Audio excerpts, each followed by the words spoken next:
de vocês, o irmão Antônio, mais uma vez aqui, a Laura, que Deus abençoe todos vocês que estão aqui juntamente conosco, a nossa irmã, graças a Deus, está aqui com sua família, seus filhos, cada um de vocês, irmãos, Deus é fiel.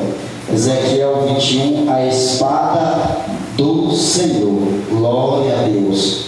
E veio a minha palavra do Senhor dizendo: Filho do homem, dirige o rosto contra Jerusalém e derrama as tuas palavras contra os santuários e profetiza contra a terra de Israel.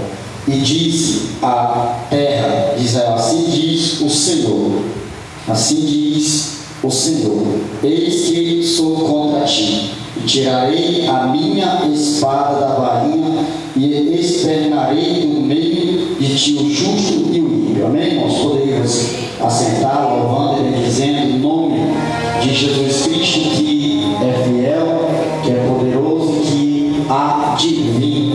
Louvado seja Deus, louvado e bendito seja o nome do Senhor. Meus irmãos, nós vemos a palavra do Senhor bastante conhecida no meio da igreja, no meio do povo de Deus. Muitas pessoas dizem assim: pastor, por que não estão mais pregando a palavra em muitas igrejas? É porque os homens, hoje, eles perderam o compromisso com a verdade de Cristo. Hoje, o que nós devemos se comprometer é com a verdade. Porque o Evangelho de João 14,6, a Bíblia vai dizer que Jesus é o caminho, a verdade e a vida. Ninguém vem ao Pai se não for por meio dessa verdade, por meio a Jesus Cristo, por meio a palavra de Deus.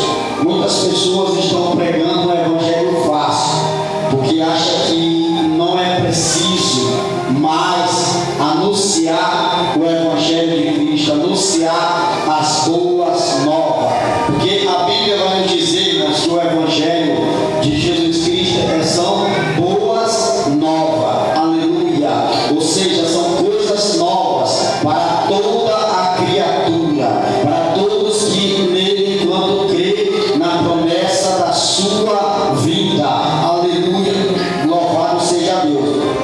E até o Senhor Jesus Cristo voltar. Até Jesus voltar, meus amados irmãos, Jesus vai trazer mais e mais um despertamento para a igreja do Senhor. Porque o propósito de Jesus é despertar a igreja. O propósito de Jesus é despertar o povo dele. O propósito de Jesus é anunciar quem estiver no caminho da verdade, que é Cristo, esses vão se livrar. Aleluia, se livrar do dia mal, se livrar da perseguição, se livrar da perseguição que a gente fala, irmão. Não é perseguição terrena aqui não, é da perseguição do anticristo. Porque a Bíblia diz que quando o anticristo reinar, e o Senhor diz que vai livrar Sião, somente os que for achado com o nome escrito no livro da vida. Você pode estar acompanhando depois livro de Daniel, capítulo 12, a partir do seu verso 1, que a Bíblia diz que haverá um tempo de angústia, a qual nunca houve desde o princípio, e haverá um tempo de aflição, irmãos. O que é isto? Às vezes nós achamos que nós estamos passando por aflição, às vezes nós achamos que estamos passando por um momento de luta, às vezes nós estamos achando que alguém está nos perseguindo. Perseguição vai ser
alguém usando o altar para criticar alguém, quando você vê alguém usando o microfone para atacar alguém, está faltando a palavra, está faltando examinar as escrituras, como nós lemos na casa da nossa irmã, que é João 5, ele diz: examinar as escrituras. Está faltando examinar as escrituras, porque nós estamos mediante um texto aonde vai falar da espada do Senhor, porque no seu evangelho também Jesus Cristo vai falar que ele não veio para trazer paz a este mundo, mas também ele veio para trazer espada. E a espada, meus amados irmãos, é conserto. A espada do Senhor é consertamento para o povo que está no caminho, trilhando o caminho errado. Então, o profeta Ezequiel, Deus deu a sua função ao profeta Ezequiel. Ah, pastor, qual a função do profeta Ezequiel? A função do profeta Ezequiel era de anunciar a palavra de Deus. Aleluia, louvado seja Deus. É por isso que a Bíblia vai falar em Ezequiel que Deus disse assim: e eu constituí a ti como atalaia. O que faz o atalaia? O atalaia, ele anuncia o evangelho de Jesus Cristo. Pastor, quem? O atalaia, ele anuncia. Ele está na torre da vigilância. O profeta de Deus, ele está na torre da vigilância, vigiando dia, noite, dia e noite. Porque quando vir algo da parte de Deus, o profeta do Senhor tem que anunciar. A função do profeta de Deus é profetizar a verdadeira palavra de Deus. Então Deus também chamou o profeta Ezequiel como profeta no meio de um vale de ossos secos. Para quê? Para Ezequiel profetizar no meio daquele vale, e aqueles vales pudessem se formar, se ajuntar osso com osso, carne com carne, nego com nego, e assoprar o espírito de vida. Pode esses ossos reviver? Aí o profeta: o Senhor sabe. Então olha só, irmãos, o Senhor disse assim: então profetiza. Então Deus falou com o profeta Ezequiel para profetizar no vale. Seja qual for o vale que você esteja passando, você como profeta de Deus, ou alguém que esteja passando por um vale, por uma situação difícil, por um momento de luta, profetiza no vale. Porque quando você profetiza, não existe causa impossível. Também o profeta Ezequiel, no capítulo 21, Deus mandou o profeta profetizar espada, trazer um despertamento para o povo. Aleluia. E veio a palavra do Senhor para o profeta Ezequiel, dizendo, ou falando, ou anunciando: filho do homem, dirige o rosto contra Jerusalém e derrama as tuas palavras. Olha só, irmão. E derrama as tuas palavras contra os santuários e profetiza contra a terra de Israel. Porque, irmãos, aonde há um desconceito, Deus, quando ele vem mandar alguém trazer a espada, é porque Deus está sabendo que tem algo ali que tem que ser mudado. Deus está vendo a necessidade. Porque quando você vê o livro do profeta Amós, no seu capítulo 7, versículo 7, o Senhor vai falar com o profeta Amós através de um sonho. O Senhor pergunta para Amós: Amós, o que tu vê? Amós, ele diz para o Senhor: eu vejo o Senhor em cima do muro, com um plumo na mão, medindo. Aleluia, louvado seja Deus. Plumo é sinal do símbolo de quê? Quem trabalha com pedreiro, ou já trabalhou de ajudante de pedreiro, sabe que o plumo é para quê? É para conserto, é para medir, para ver se está no plumo a parede. Se a parede estiver um pouco fora do plumo, dá uma batidazinha. Se não tiver jeito, arranca o tijolo, depois coloca no lugar de novo, porque tem que estar no plumo, tem que estar no nível. Aleluia. Pastor, por que você está explicando, entrando na Bíblia, na passagem da Bíblia? É porque eu amo a Bíblia, eu zelo pela palavra de Deus. Porque se nós não pegar a Bíblia, se nós não entendermos a Bíblia, não está adiantando de nada eu pregar, não está adiantando nós de nada. Nós sentar para ouvir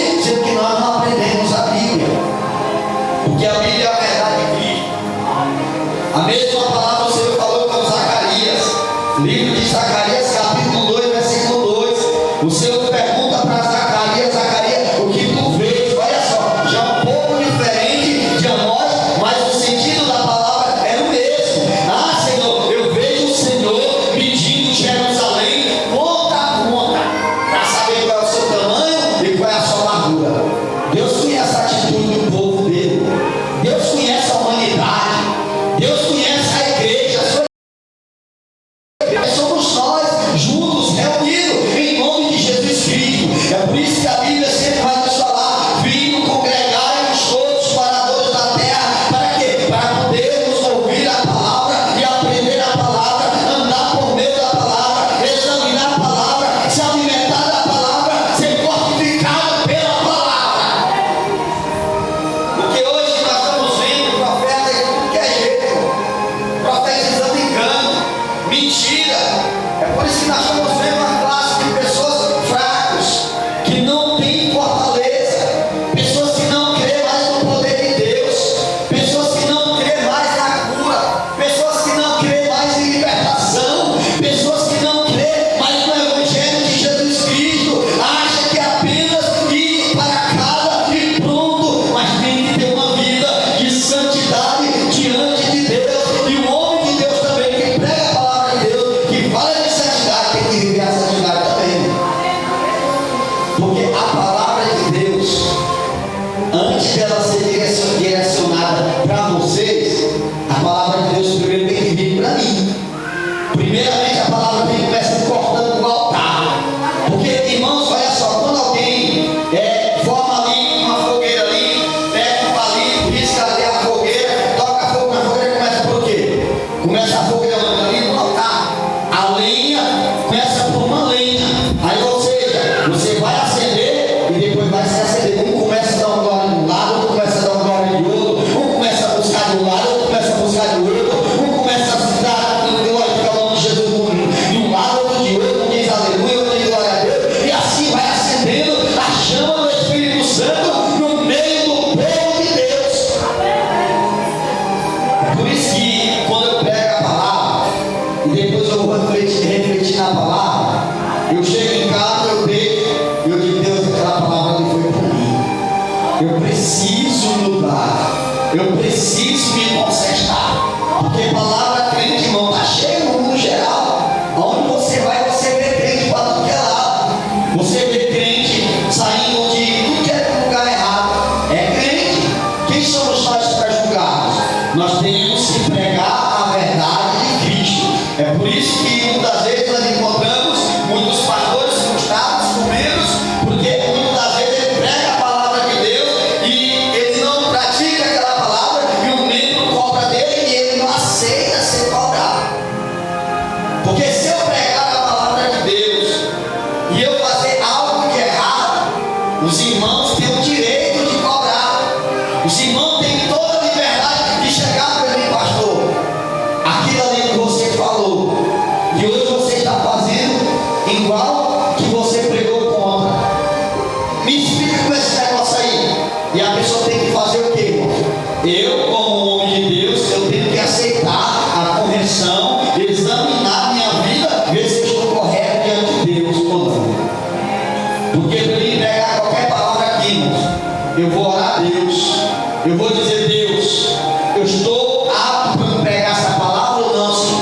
Porque antes de eu pregar para alguém, eu tenho que estar praticando essa palavra.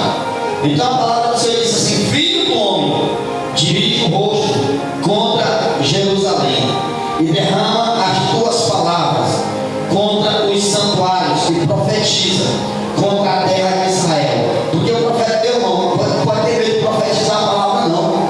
Ele não deve ter medo de profetizar conceito, ou seja, uma palavra boa. Hoje o profeta de Deus não está querendo profetizar conceitualmente ninguém, não. Agora por quê? Porque tem medo de perder membresia.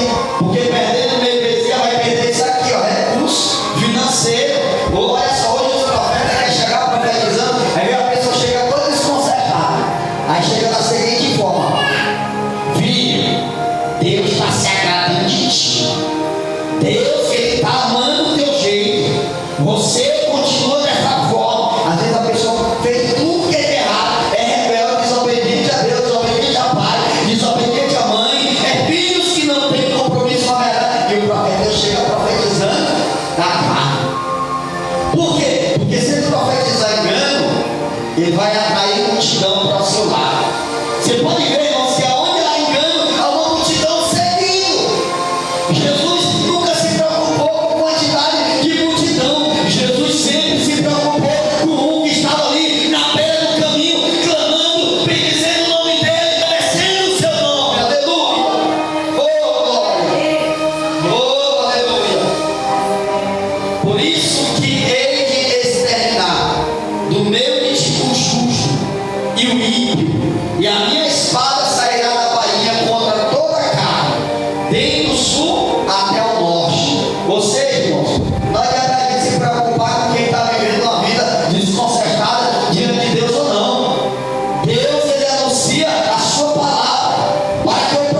porque o que fortalece é a palavra, é o conselho. E ai daquele, irmão, e é feliz daqueles que aceitam a correção de Jesus Cristo.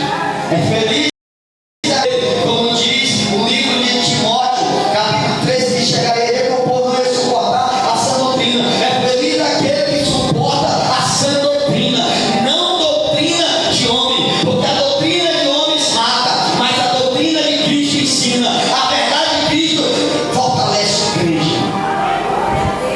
É a palavra de Deus, é a palavra do Senhor Jesus Cristo. Aleluia. Então a espada vai descer sobre toda a terra, toda a carne. Não adianta. Vai se levantar falsos profetas, vai se levantar enganadores, vai.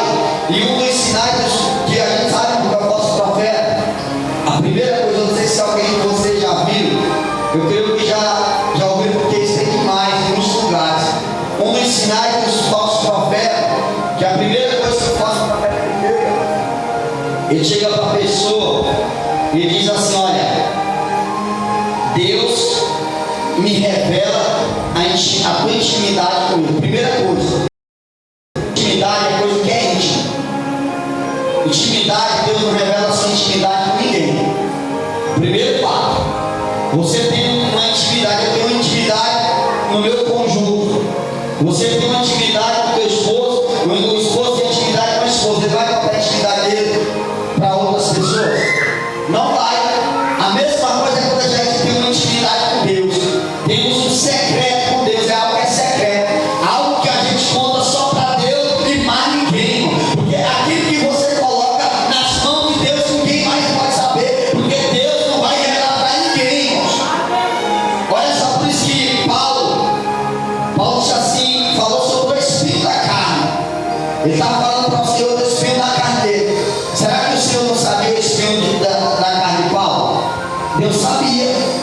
E por que Deus não revelou para o nosso profeta qual era o espinho da carne de Paulo? Porque era algo que era só Paulo e Deus, mais ninguém.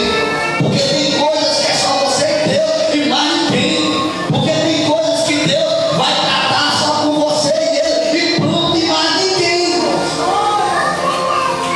Outras coisas, o profeta só profetiza bênção na tua vida. Só profetiza algo financeiro, prosperidade. Aí a igreja não pode ter prosperidade, podemos ter prosperidade sim, mas porque a Bíblia diz que as bênçãos do Senhor nos acompanham, mas não vivemos só de prosperidade não. O crente passa por luta, o crente passa por perseguição, o crente passa por afronta. O crente, a Bíblia diz que nós, servos de Deus, somos provados como o homem prova o ouro no fogo. Porque o ouro, antes de ser colocado no lugar que está, o ouro é provado ali no fogo. Ele tem que ser passado pelo fogo. O crente tem que passar pela prova do fogo. É situação que muitas das vezes o ser humano acha que não vai conseguir sair. A gente, por exemplo, a irmã passou por uma situação, ou passou e diz assim: eu nunca vou sair dessa situação. A irmã passou por outra situação e diz assim: eu nunca vou sair dessa situação. O irmão está enfrentando uma situação, ele pode dizer: eu nunca vou sair dessa situação porque parece difícil. Mas é Deus provando, irmão, como ele provou no fogo. Você está passando por a prova de Deus, é sinal que Deus te ama, é sinal que Deus está te lapidando. Não é para você se preocupar, não é para você se lamentar, mas é para você glorificar o nome dele. Porque hoje nos quer ser profeta, mas não quer passar por luta. Os profetas de Deus no passado, o profeta Jeremias foi provado como profeta de Deus aonde? No calabouço. Jeremias capítulo 38. Você vê que Jeremias ali foi lançado no calabouço. E ali quando lançaram ele dentro daquele calabouço, ali eles disseram assim: agora tu profetiza aí, profeta. Agora eu quero ver tu profetizar conceito, eu quero ver tu profetizar bênção, eu quero ver tu ser profeta, porque agora é na situação de... É porque Deus, olha só, irmão, Deus ele vê quem é seus profetas, quem só é crente ou não crente, é num momento difícil, é num momento de dor, porque no primeiro momento difícil, a primeira coisa que a pessoa faz é desistir. desistir do propósito, da chamada de Deus. Então não desista, irmão. Não desista. A situação difícil é Deus para até te botar no caminho. É até para você entrar pelo caminho. Aleluia, louvado seja Deus. A igreja está doendo algo em você, é só um prumozinho de Deus está ali, ó, só nivelando.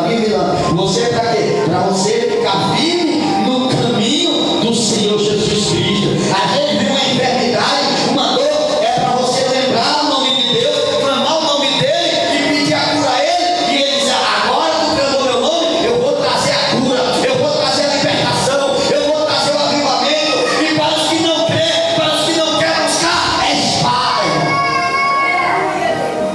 Porque a Bíblia vai nos dizer, no livro de Amós, capítulo 4, versículo 7, depois de irmãos, quando eu falar uma palavra, depois os irmãos podem marcar aí.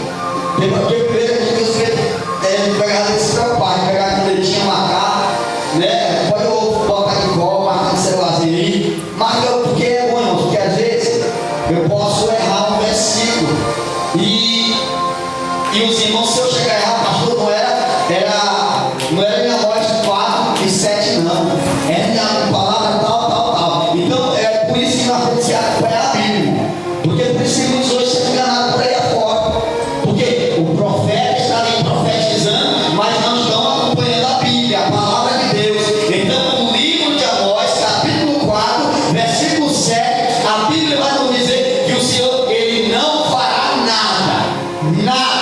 Olha só, o Senhor não fará nada até antes ele anunciar aos seus servos, aos seus profetas. Porque antes de Deus trazer qualquer coisa, Deus fala primeiro com os seus profetas. Porque antes de Deus trazer a espada para o povo de Israel ali, para Ezequiel profetizar a espada com você, Deus primeiro falou para Ezequiel: vai lá e diz o povo, para se considerar que eu vou trazer a espada mesmo com você. Deus primeiro fala com os seus santos, com os seus escolhidos. Então saiba de uma coisa: antes de acontecer qualquer coisa, o Senhor Jesus Cristo, se você tiver intimidade com Deus, se você estiver com a tua vida no altar, se você for um santo, homem e mulher de Deus, o Senhor vai fazer. Mas antes de ele fazer, ele vai se revelar para você.